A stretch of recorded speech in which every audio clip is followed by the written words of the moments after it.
For nearly 2 weeks, in the wake of George Floyd's murder, protesters across the country have been expressing their heartfelt and legitimate frustration with the persistence of racist policing in America. I am proud that the protests in New Bedford have been peaceful and respectful.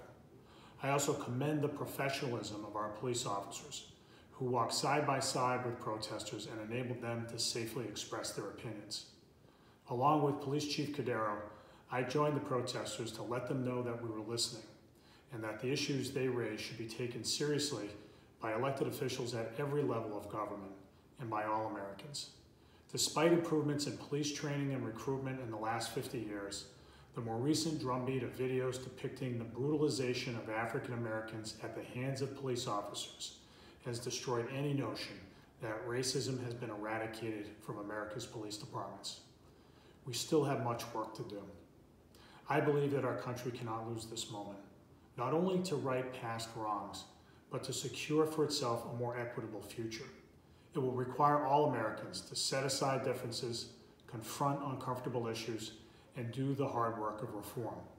And that work also must be done here. New Bedford has an exceptional history of tolerance and understanding, but we cannot pretend to be perfect. We must strive to improve ourselves so that the benefits of living in our great city extend to everyone.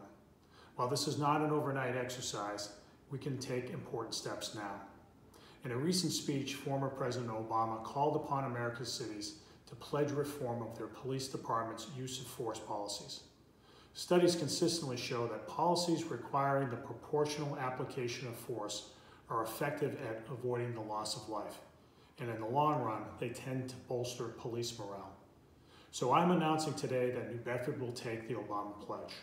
I will appoint a commission of community leaders to review our police department's use of force policies, receive feedback from residents, and report out a set of recommendations within 60 days.